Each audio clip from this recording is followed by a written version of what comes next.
They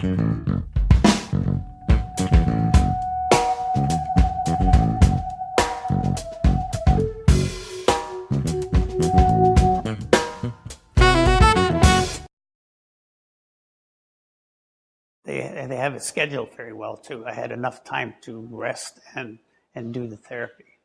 I thought that was great because they really, it was, I didn't have it all at one time. They stretched out through the day. And they had recreational things to do also. Even this room here, I played bocce ball in here. I think that's given me independence and confidence were two big things. They encouraged me all the time, and they let me go on my own a lot too, especially the physio. I could walk. The iPad was my idea. They asked if they could videotape me with the iPad because I use it. I have 3 or 4 programs on there for speech. And I brought it to a group before and show people and to help them and say, try this. I had a program on there when you type anything you want and it will say it for you. The information that was given to me by the hospital was just basic. It was like 3 or 4 pages, and it was actually a photocopy of a photocopy of a photocopy. The stuff that my sister and I read on the internet, again, we're not doctors, so we just learned what we thought we could learn and put it into practice, which without causing mom more damage. We took one patient, a 47-year-old person that wanted to get home and required the most amount of therapies possible here. So from that point of view, it was good to look at how do we mix all of these and get the most amount from a patient who was very willing to have a lot of therapy in a day. So we mapped it out, and that allowed each discipline to look at what they do in their day. And by doing that, we started to see how certain staff were working in silos and kind of fighting for patients at prime time. And I think what staff saw as we worked through this was they were all experiencing some similar kinds of problems, some similar barriers, and they got a much greater appreciation for, I think, what each other was doing and how we needed to coordinate better and communicate better in order to make things more effective, both more effective and more efficient for the patient.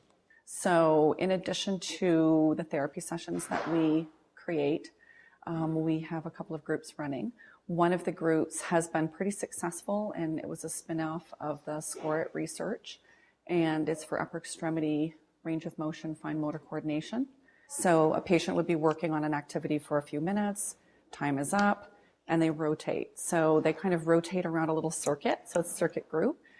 Well, when I hear the word intensity, you're talking about improving rehab intensity, I think of the interdisciplinary approach on rehab, where they have the session with the individual therapist. And from a speech and language point of view, I want to touch base with the physiotherapist, occupational therapist, nursing, rec therapist, and let them know what I'm working on so that everybody's on the same page and they're getting that therapy kind of throughout the day and not just with me.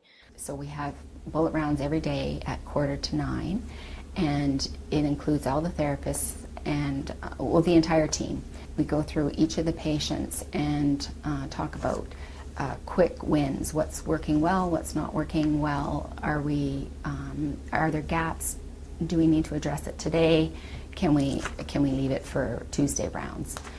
And it really seems to have built a better rapport amongst the team and a better respect for what each discipline brings forward. What we found works really well with achieving our 3 hours of therapy Monday to Friday is the way that we schedule our patients.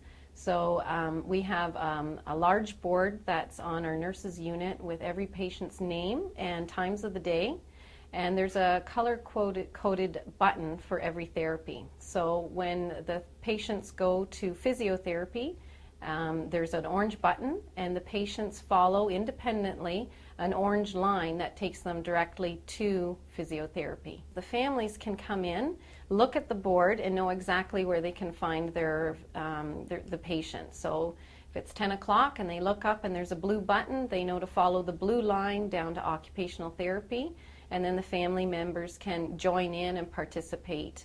And I think having family involvement has been a huge benefit to increasing intensity of therapy. Our patients all have whiteboards in their room where staff and patients can write down their goals.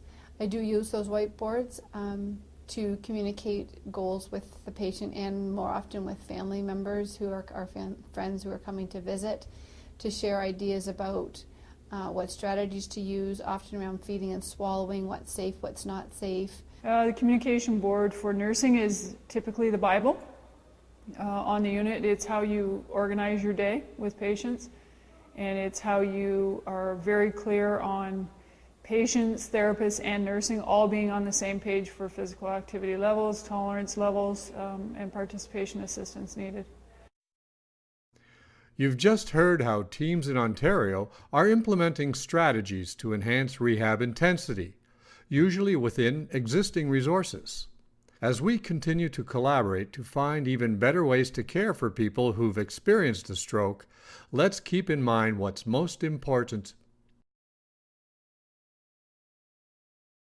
Actually, even a day-to-day plan to say, this is the activities you need, this is what she definitely can do, this is what she can't do.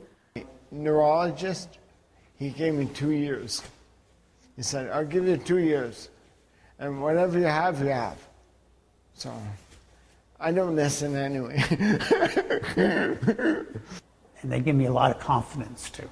I think that's given me independence and confidence were two big things. If he's reached a plateau, okay, I don't want to give him something that's too challenging and going to frustrate him. So teach me the skills that I need in order to continue the care properly. And I credit them for always encouraging. That to me was super important. When they would tell me, oh good, whoa, that's, that is so motivating. When you're in a state to know that what you're doing is good. This quote from one of the people we interviewed sums it up well. Things change, and we need to be progressive. Our patients deserve the best care given by the best practitioners who are very knowledgeable about the best evidence and the newest modalities.